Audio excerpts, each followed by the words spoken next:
PSC ഇൻഫിനിറ്റിലേക്ക് എല്ലാവർക്കും സ്വാഗതം. Question code 122/2024 പ്രകാരം PSC നടത്തിയ ഫൈനൽ ആൻസർ കീ പ്രകാരമുള്ള ചോദ്യോത്തരങ്ങളാണ് ഇന്നിവിടെ ചെയ്യാനായിട്ട് പോകുന്നത്. ഇത് വരാനിരിക്കുന്ന company board LGS, 10th prelims, ബെക്കോ LD തുടങ്ങിയ പരീക്ഷകൾക്ക് ഉറപ്പായും ഉപകാരപ്പെടും. അപ്പോൾ നമുക്ക് ക്ലാസ്സുകളിലേക്ക് കടക്കാം. താഴെ പറയുന്നവരിൽ ആരാണ് കേരള ദേശീയ പ്രസ്ഥാനത്തിൻ്റെ ഭാഗമല്ലാതിരുന്നത്? ഉത്തരം ഓപ്ഷൻ ടി, സുനന്ദാമ്മ. അപ്പോൾ നമുക്ക് കേരള ദേശീയ പ്രസ്ഥാനത്തിൽ ആരൊക്കെയാണ് ഉണ്ടായിരുന്നത് നോക്കാം. AV കുട്ടിമാളു അമ്മ, അക്കാമ ചെറിയാൻ, ആനി മസ്ക്രീൻ ഇവരെല്ലാം കേരള ദേശീയ പ്രസ്ഥാനത്തിൻ്റെ ഭാഗമായിരുന്ന വ്യക്തികളാണ്. AV കുട്ടിമാളു അമ്മയുടെ പ്രവർത്തന മേഖല കേന്ദ്രീകരിച്ചിരുന്നത് മലബാറിലായിരുന്നു. അക്കാമ ചെറിയാൻ്റെയും ആനി മസ്ക്രീൻ്റെയും പ്രവർത്തന മേഖല വന്നിരുന്നത് തിരുവിതാംകൂറിലായിരുന്നു. അക്കാമ ചെറിയാൻ അറിയപ്പെട്ടിരുന്നത് തിരുവിതാംകൂറിൻ്റെ ഝാൻസി റാണി എന്നാണ്.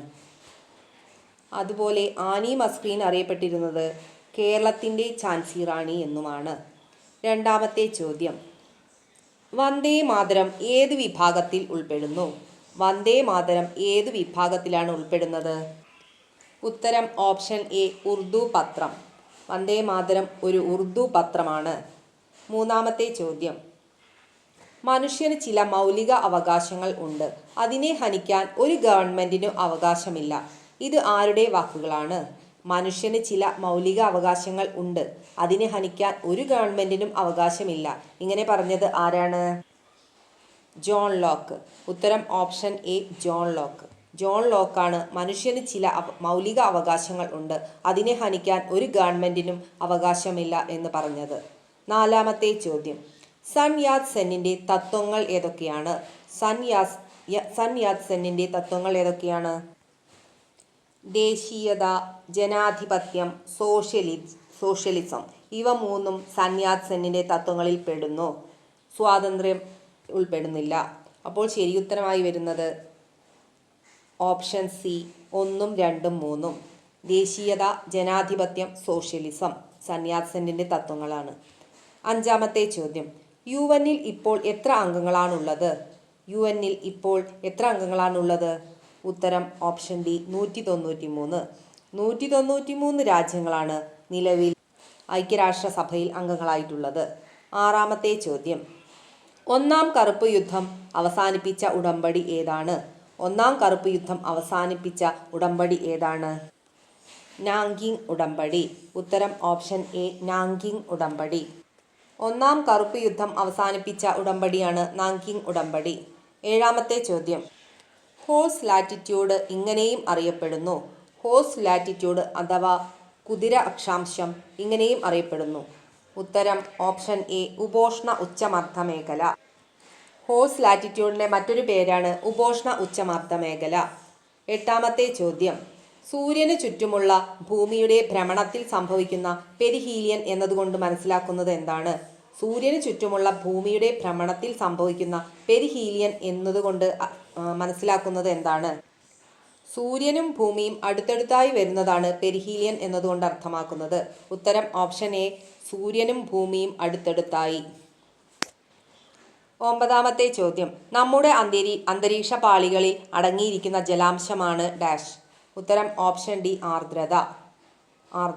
നമ്മുടെ അന്തരീക്ഷ പാളികളിൽ അടങ്ങിയിരിക്കുന്ന ജലാംശമാണ് ആർദ്രത. പത്താമത്തെ ചോദ്യം, റിമോട്ട് സെൻസിംഗ് സാങ്കേതിക വിദ്യയുടെ ആധുനികവൽക്കരണത്തിന് ഇന്ത്യയുടെ സംഭാവന ഏറെ പ്രസക്തമാണ്. ഇന്ത്യയുടെ നാഷണൽ റിമോട്ട് സെൻസിംഗ് സെൻ്ററിൻ്റെ ആസ്ഥാനം എവിടെയാണ്? ഇന്ത്യയുടെ നാഷണൽ റിമോട്ട് സെൻസിംഗ് സെൻ്ററിൻ്റെ ആസ്ഥാനം എവിടെയാണ്? ഹൈദരാബാദിലാണ്. ഉത്തരം ഓപ്ഷൻ സി, ഹൈദരാബാദ്. ഹൈദരാബാദിലാണ് ഇന്ത്യയുടെ നാഷണൽ റിമോട്ട് സെൻസിംഗ് സെൻ്റർ സ്ഥിതി ചെയ്യുന്നത്. 11ാമത്തെ ചോദ്യം, ഉൾനാടൻ ജലപാതകൾ രാജ്യത്തിൻ്റെ സാമ്പത്തിക വളർച്ചയെ ത്വരിതപ്പെടുത്തുന്നു. ദേശീയ ജലപാത 4 ഇവയിൽ ഏതൊക്കെ സ്ഥലങ്ങളെ ബന്ധിപ്പിക്കുന്നു? ദേശീയ ജലപാത 4 ബന്ധിപ്പിക്കുന്നത് ഏതൊക്കെ സ്ഥലങ്ങളെ തമ്മിലാണ്? ഉത്തരം ഓപ്ഷൻ ബി, കാക്കിനഡ, പുതുച്ചേരി. ദേശീയ ജലപാത 4 ബന്ധിപ്പിക്കുന്നത് കാക്കിനഡയും പുതുച്ചേരിയും തമ്മിലാണ്. 12ാമത്തെ ചോദ്യം, പരിക്രമണ തലത്തിൽ നിന്നും ഭൂമിയുടെ അക്ഷാംശ കോണീയ അളവാണ് 66.5 പരിക്രമണ തലത്തിൽ നിന്നും ഭൂമിയുടെ അക്ഷാംശ കോണീയ അളവാണ് 66.5. 13-ാമത്തെ ചോദ്യം. ദേശീയ സാമ്പിൾ സർവേ ഓഫീസ് അഥവാ NSSO നടത്തുന്ന സർവേയുടെ ഭാഗമല്ലാത്തത് ഏതാണ്? ഉത്തരം ഓപ്ഷൻ സി, ദേശീയ കുടുംബാരോഗ്യ സർവേ. അപ്പോൾ NSSO നടത്തുന്ന സർവേ ഏതൊക്കെയെന്ന് നോക്കാം. തൊഴിലില്ലായ്മ സർവേ, അതുപോലെ ഉപഭോക്തൃ ചെലവ് സർവേ, സാമ്പത്തിക സെൻസസ്, ഇവയെല്ലാം നടത്തുന്നത് NSSO ആണ്. 14-ാമത്തെ ചോദ്യം. ഉദാരവൽക്കരണ നയത്തിൻ കീഴിൽ സർക്കാർ ആരംഭിച്ച സാമ്പത്തിക പരിഷ്കാരങ്ങൾ ഏതൊക്കെയാണ്? ഉത്തരം ഓപ്ഷൻ ബി, വ്യാവസായിക ധനകാര്യ മേഖലകളിലെ പരിഷ്കാരങ്ങൾ. വ്യാവസായിക ധനകാര്യ മേഖലകളിലെ പരിഷ്കാരങ്ങൾ. 15-ാമത്തെ ചോദ്യം. ഇന്ത്യയിൽ ഹരിത വിപ്ലവം ആരംഭിച്ചത് ഏത് പഞ്ചവത്സര പദ്ധതി കാലയളവിലാണ്? ഇന്ത്യയിൽ ഹരിത വിപ്ലവം ആരംഭിച്ചത് ഏത് പഞ്ചവത്സര പദ്ധതി കാലയളവിലാണ്? ഉത്തരം ഓപ്ഷൻ സി, 3-ാം പഞ്ചവത്സര പദ്ധതി. 3-ാം പഞ്ചവത്സര പദ്ധതി കാലത്താണ് ഇന്ത്യയിൽ ഹരിത വിപ്ലവം ആരംഭിച്ചത്. 16-ാമത്തെ ചോദ്യം. ഇന്ത്യയിൽ ഏറ്റവും കൂടുതൽ ഗോതമ്പ് ഉൽപ്പാദിപ്പിക്കുന്ന സംസ്ഥാനങ്ങളുടെ പട്ടികയിൽ ഇനി പറയുന്ന ശ്രേണികളിൽ ശരിയായത് ഏതാണ്? ഉത്തരം ഓപ്ഷൻ സി, മധ്യപ്രദേശ്, പഞ്ചാബ്, ബീഹാർ. മധ്യപ്രദേശ്, പഞ്ചാബ്, ബീഹാർ. 17-ാമത്തെ ചോദ്യം. താഴെ പറയുന്നവയിൽ നീതി ആയോഗിൻ്റെ പ്രവർത്തന പരിധിയിൽ വരാത്തത് ഏതാണ്? നീതി ആയോഗിൻ്റെ പ്രവർത്തന പരിധിയിൽ വരാത്തത് ഏതാണ്? ഉത്തരം ഓപ്ഷൻ എ, ഗ്രാമതലത്തിൽ പദ്ധതികൾ ആവിഷ്കരിക്കുന്നു എന്നത്. അപ്പോൾ നീതി ആയോഗിൻ്റെ പ്രവർത്തന പരിധിയിൽ പെടുന്നത് ഏതൊക്കെയെന്ന് നോക്കാം. ബി, മത്സരപരവും സഹകരണപരവുമായ ഫെഡറലിസത്തെ പ്രോത്സാഹിപ്പിക്കുന്നു. മത്സരപരവും സഹകരണപരവുമായ ഫെഡറലിസത്തെ പ്രോത്സാഹിപ്പിക്കുന്നു. സി, പോളിസി ഗൈഡൻസും നിർദ്ദേശങ്ങളും നൽകുന്നു. പോളിസി ഗൈഡൻസും നിർദ്ദേശങ്ങളും നൽകുന്നു. ഡി, പരിപാടികളും സംരംഭങ്ങളും നടപ്പിലാക്കുന്നത് നിരീക്ഷിക്കുകയും വിലയിരുത്തുകയും ചെയ്യുന്നു. 18-ാമത്തെ ചോദ്യം. ഏത് ഇന്ത്യൻ പൊതുമേഖലാ ബാങ്കാണ് അടുത്തിടെ മറ്റൊന്നുമായി ലയിപ്പിച്ച് ആസ്തിയുടെ അടിസ്ഥാനത്തിൽ ഇന്ത്യയിലെ രണ്ടാമത്തെ വലിയ ബാങ്കായി മാറിയത്? ഏത് ഇന്ത്യൻ പൊതുമേഖലാ ബാങ്കാണ് അടുത്തിടെ മറ്റൊന്നുമായി ലയിപ്പിച്ച് ആസ്തിയുടെ അടിസ്ഥാനത്തിൽ ഇന്ത്യയിലെ രണ്ടാമത്തെ വലിയ ബാങ്കായി മാറിയത്? ഉത്തരം option D, bank of Baroda. Bank of Baroda. 19-ാമത്തെ ചോദ്യം. ഇന്ത്യൻ സർക്കാരിൻ്റെ മേക്ക് ഇൻ ഇന്ത്യ സംരംഭം ലക്ഷ്യമിടുന്നത് എന്താണ്? ഇന്ത്യൻ സർക്കാരിൻ്റെ മേക്ക് ഇൻ ഇന്ത്യ സംരംഭം ലക്ഷ്യമിടുന്നത് ഇന്ത്യൻ നിർമ്മാണ മേഖലയിൽ നേരിട്ടുള്ള വിദേശ നിക്ഷേപം പ്രോത്സാഹിപ്പിക്കുക എന്നതാണ്. ഉത്തരം ഓപ്ഷൻ എ, ഇന്ത്യൻ നിർമ്മാണ മേഖലയിൽ നേരിട്ടുള്ള വിദേശ നിക്ഷേപം പ്രോത്സാഹിപ്പിക്കുക എന്നതാണ്. 20-ാമത്തെ ചോദ്യം. ഒരു രാഷ്ട്രത്തിൻ്റെ ഭൂപ്രദേശം എന്ന ഘടകത്തിൽ ഉൾപ്പെടാത്തത് ഏതാണ്? ഒരു രാഷ്ട്രത്തിൻ്റെ ഭൂപ്രദേശം എന്ന ഘടകത്തിൽ ഉൾപ്പെടാത്തത് ഏതാണ്? ഉത്തരം ഓപ്ഷൻ സി, ഒരു രാജ്യത്തിൻ്റെ തീരത്തിൽ നിന്നും 12 നോട്ടിക്കൽ മൈലിനപ്പുറമുള്ള സമുദ്രമേഖല. ആ രാജ്യത്തിൻ്റെ തീരത്തിൽ നിന്നും 12 നോട്ടിക്കൽ മൈലിനപ്പുറമുള്ള സമുദ്രമേഖല. അപ്പോൾ ഉൾപ്പെടുന്നത് ഏതൊക്കെയെന്ന് നോക്കാം. എ, രാജ്യത്തിൻ്റെ കരമേഖല ഉൾപ്പെടുന്നുണ്ട്. ബി, ആ രാജ്യത്തിൻ്റെ വായുമേഖലയും ഉൾപ്പെടുന്നുണ്ട്. ഡി, ആ രാജ്യത്തിൻ്റെ തീരപ്രദേശവും ഉൾപ്പെടുന്നുണ്ട്. അതുപോലെ ആ രാജ്യത്തിൻ്റെ തീരത്തിൽ നിന്നും 12 നോട്ടിക്കൽ മൈൽ വരെയുള്ള സമുദ്രമേഖലയും ഉൾപ്പെടുന്നു. 12 നോട്ടിക്കൽ മൈൽ വരെയുള്ള സമുദ്രമേഖല. 21-ാമത്തെ ചോദ്യം. ഒരു രാഷ്ട്രത്തിൻ്റെ അടിസ്ഥാന ഘടകത്തിൽ ഉൾപ്പെടുത്താനാവാത്തത് ഏതാണ്? ഒരു രാഷ്ട്രത്തിൻ്റെ അടിസ്ഥാന ഘടകത്തിൽ ഉൾപ്പെടുത്താനാവാത്തതാണ് ജനാധിപത്യം. ജനാധിപത്യം ഒരു രാഷ്ട്രത്തിൻ്റെ അടിസ്ഥാന ഘടകത്തിൽ ഉൾപ്പെടുന്നില്ല. അപ്പോൾ ഉൾപ്പെടുന്നത് ഏതൊക്കെയെന്ന് നോക്കാം. ഭൂപ്രദേശം, ജനങ്ങൾ, പരമാധികാരം, ഇവയെല്ലാം ഒരു രാഷ്ട്രത്തിൻ്റെ അടിസ്ഥാന ഘടകത്തിൽ ഉൾപ്പെടുന്നതാണ്. 22-ാമത്തെ ചോദ്യം. താഴെ പറയുന്ന അവകാശങ്ങളിൽ രാഷ്ട്രീയ അവകാശങ്ങൾ എന്ന ഗണത്തിൽ പെടുന്നത് ഏതൊക്കെയാണ്? രാഷ്ട്രീയ അവകാശങ്ങളിൽ പെടുന്നത് ഏതൊക്കെയാണ്? ഉത്തരം 1, ഔദ്യോഗിക സ്ഥാനങ്ങൾ വഹിക്കാനുള്ള അവകാശം. 2, ഗവൺമെൻറ്റിനെ വിമർശിക്കാനുള്ള അവകാശം. 3, ഇന്ത്യയിൽ ഉടനീളം സഞ്ചരിക്കാനുള്ള അവകാശം. അത് തെറ്റാണ്. 4, സാർവത്രിക പ്രായപൂർത്തി വോട്ടവകാശം. ഇതും ശരിയാണ്. അപ്പോൾ 1, 2, 4 ഉൾപ്പെടുന്നു. ഉത്തരം വരുന്നത് ഓപ്ഷൻ ഡി, 1, 4 മാത്രം. 1, 2, 4 മാത്രം. 23-ാമത്തെ ചോദ്യം. ഉദ്യോഗസ്ഥ വൃന്ദം ഒരു ഗവൺമെന്റിന്റെ ഏത് വിഭാഗത്തിൽ പെടുന്നു? ഉദ്യോഗസ്ഥ വൃന്ദം ഒരു ഗവൺമെന്റിന്റെ ഏത് വിഭാഗത്തിലാണ് പെടുന്നത്? ഉത്തരം കാര്യനിർവഹണ വിഭാഗം. ഓപ്ഷൻ ബി കാര്യനിർവഹണ വിഭാഗത്തിലാണ് ഉദ്യോഗസ്ഥ വൃന്ദം ഉൾപ്പെടുന്നത്. 24-ാമത്തെ ചോദ്യം. താഴെ കൊടുത്തിരിക്കുന്നവയിൽ രാജ്യസഭയുമായി ബന്ധപ്പെട്ട തെറ്റായ വസ്തുതകൾ ഏതെല്ലാമാണ്? ഉത്തരം ഓപ്ഷൻ സി 2, 3, 4 മാത്രം. അപ്പോൾ 1, രാജ്യസഭാ സ്പീക്കർ സ്ഥാനം രാഷ്ട്രപതി വഹിക്കുന്നു, അത് ശരിയാണ്. 2, രാജ്യസഭ ഒരു സ്ഥിരം സഭയല്ല, ഇത് തെറ്റാണ്. രാജ്യസഭ ഒരു സ്ഥിരം സഭയാണ്. 3, രാജ്യസഭാംഗങ്ങളെ 5 വർഷത്തേക്ക് തിരഞ്ഞെടുക്കുന്നു, ഇത് തെറ്റാണ്. രാജ്യസഭാംഗങ്ങളെ 6 വർഷത്തേക്കാണ് തിരഞ്ഞെടുക്കുന്നത്, 6 വർഷം. 4, രാജ്യസഭ ജനങ്ങളുടെ പ്രതിനിധി സഭയാണ്, ഇതും തെറ്റാണ്. രാജ്യസഭ എന്നത് സംസ്ഥാനങ്ങളുടെ പ്രതിനിധി സഭയാണ്. രാജ്യസഭ സംസ്ഥാനങ്ങളുടെ പ്രതിനിധി സഭയാണ്. അപ്പോൾ ഉത്തരം 2, 3, 4 മാത്രം. 25-ാമത്തെ ചോദ്യം. ശ്രീ വി മുരളീധരൻ MP കേന്ദ്ര ഗവൺമെന്റിൽ ഏത് വിഭാഗത്തിൽപ്പെടുന്ന മന്ത്രിസ്ഥാനം ആണ് കൈകാര്യം ചെയ്തിരിക്കുന്നത്? ശ്രീ വി മുരളീധരൻ MP കേന്ദ്ര ഗവൺമെന്റിൽ ഏത് വിഭാഗത്തിൽപ്പെടുന്ന മന്ത്രിസ്ഥാനമാണ് കൈകാര്യം ചെയ്തിരുന്നത്? ഉത്തരം ഓപ്ഷൻ ബി സഹമന്ത്രി. 26-ാമത്തെ ചോദ്യം. 26-ാമത്തെ ചോദ്യം. സുപ്രീം കോടതിയുമായി ബന്ധപ്പെട്ട് താഴെ കൊടുത്തിരിക്കുന്ന പ്രസ്താവനകളിൽ ശരിയായവ ഏതാണ്? 1, ജസ്റ്റിസ് ഹരിലാൽ ജെ കനിയ ആയിരുന്നു സുപ്രീം കോടതിയുടെ ആദ്യ ചീഫ് ജസ്റ്റിസ്, ഇത് ശരിയാണ്. ഹരിലാൽ ജെ കനിയ ആയിരുന്നു സുപ്രീം കോടതിയുടെ ആദ്യത്തെ ചീഫ് ജസ്റ്റിസ്. 2, സുപ്രീം കോടതിയിലെ ഇപ്പോഴത്തെ ചീഫ് ജസ്റ്റിസ് AJ ദേശായി ആണ്, ഇത് തെറ്റാണ്. സുപ്രീം കോടതിയിലെ നിലവിലെ ചീഫ് ജസ്റ്റിസാണ് ഭൂഷൺ രാമകൃഷ്ണ ഗവായ്, BR ഗവായ് എന്ന ഭൂഷൺ രാമകൃഷ്ണ ഗവായ്. അദ്ദേഹം നിലവിൽ 52-ാമത്തെ സുപ്രീം കോടതി ചീഫ് ജസ്റ്റിസാണ്. 3, ഇന്ത്യയിലെ ഏറ്റവും ഉയർന്ന അപ്പീൽ കോടതിയാണ് ഇത് ശരിയാണ്. ഇന്ത്യയിലെ ഏറ്റവും ഉയർന്ന അപ്പീൽ കോടതിയാണ് സുപ്രീം കോടതി. 4, ജില്ലാ കോടതികളുടെയും കീഴ്ക്കോടതികളുടെയും മേൽനോട്ടം വഹിക്കുന്നത് സുപ്രീം കോടതിയാണ്, ഇത് തെറ്റാണ്. ജില്ലാ കോടതികളുടെയും കീഴ്ക്കോടതികളുടെയും മേൽനോട്ടം വഹിക്കുന്നത് ഹൈക്കോടതിയാണ്, ഹൈക്കോടതിയാണ്. അപ്പോൾ ശരി ഉത്തരം 1, 3. ശരി ഉത്തരം ഓപ്ഷൻ സി 1, 3. 27-ാമത്തെ ചോദ്യം PSC ഡിലീറ്റ് ചെയ്ത ചോദ്യമാണ്. 28-ാമത്തെ ചോദ്യം.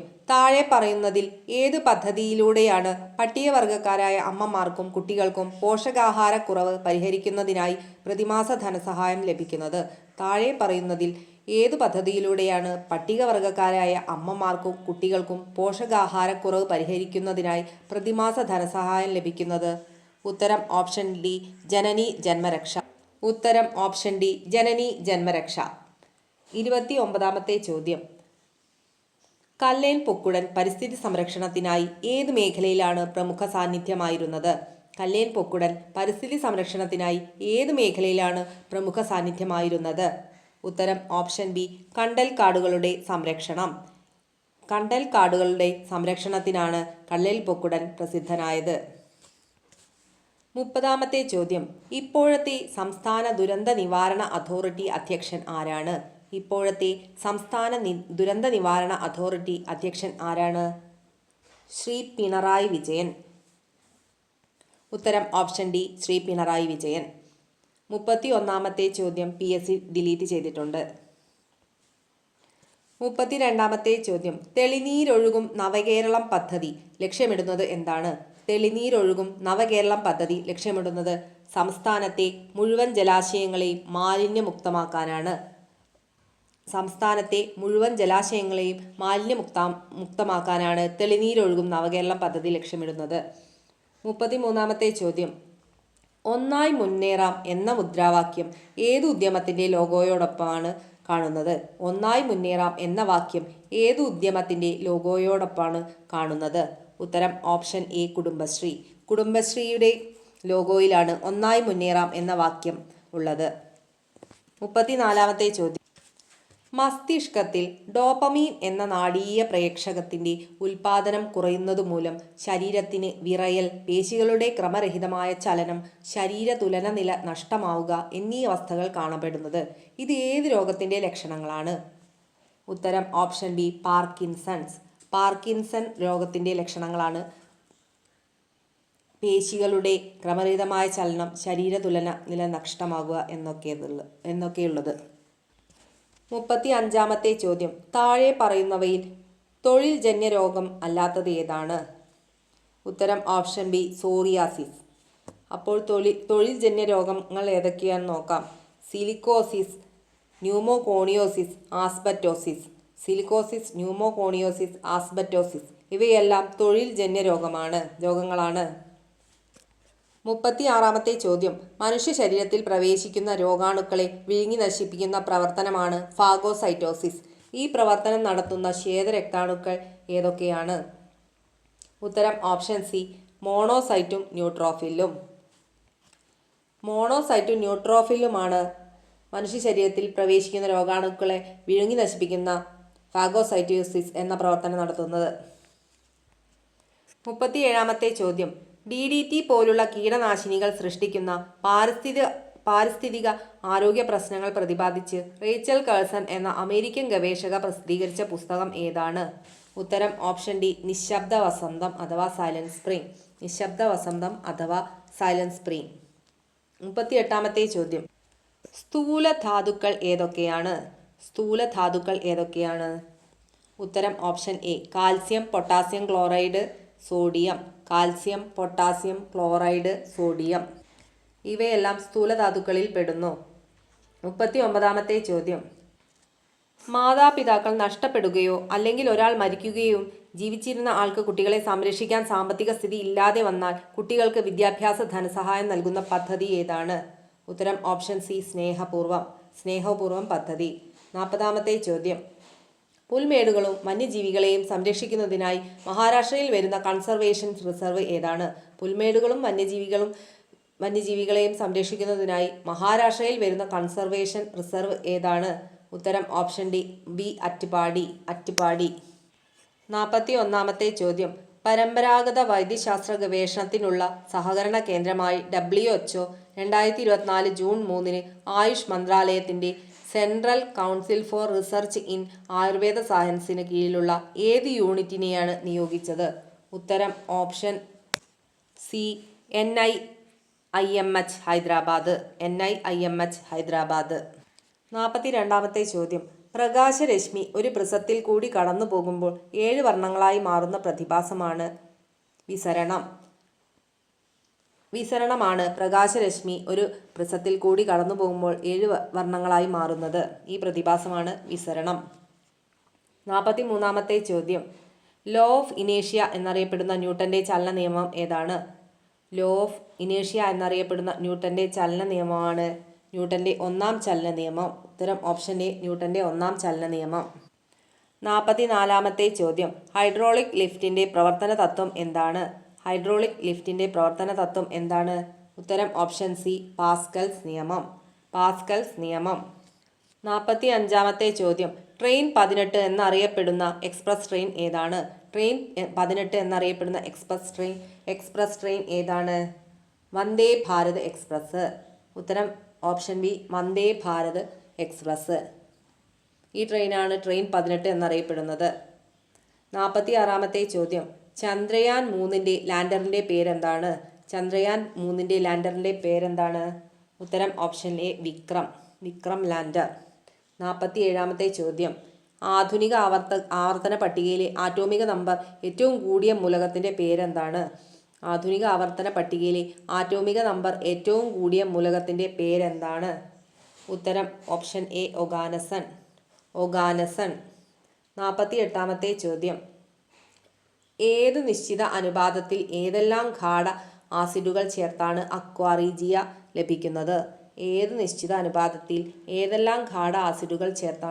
അക്വാറീജിയ ലഭിക്കുന്നത്? ഉത്തരം ഓപ്ഷൻ ബി 1HNO3:3HCl. അതായത് 1 നൈട്രിക് ആസിഡും 3 ഹൈഡ്രോക്ലോറിക് ആസിഡും എന്ന റേഷ്യോയിൽ. 49-ാമത്തെ ചോദ്യം. ശാസ്ത്രജ്ഞനും അവർ മൂലകങ്ങളെ വർഗീകരിച്ചിരിക്കുന്ന ബന്ധവും താഴെ നൽകിയിരിക്കുന്നു. അതിൽ ഏറ്റവും ശരിയായത് തിരഞ്ഞെടുക്കുക. ആറ്റോമിക നമ്പർ ഹെൻറി മോസ്ലി. അതുപോലെ ആറ്റോമിക മാസ് മെൻഡലിയഫ്. അതുപോലെ ത്രികങ്ങൾ ഡോബറൈനറും അഷ്ടക നിയമം ന്യൂലാൻഡ്സിൻ്റേതുമാണ്. അപ്പോൾ ശരി ഉത്തരമായി വരുന്നത് ഓപ്ഷൻ ഡി. 50-ാമത്തെ ചോദ്യം. ഏറ്റവും കാഠിന്യമുള്ള ലോഹം ഏതാണ്? ഏറ്റവും കാഠിന്യമുള്ള ലോഹമാണ് ക്രോമിയം.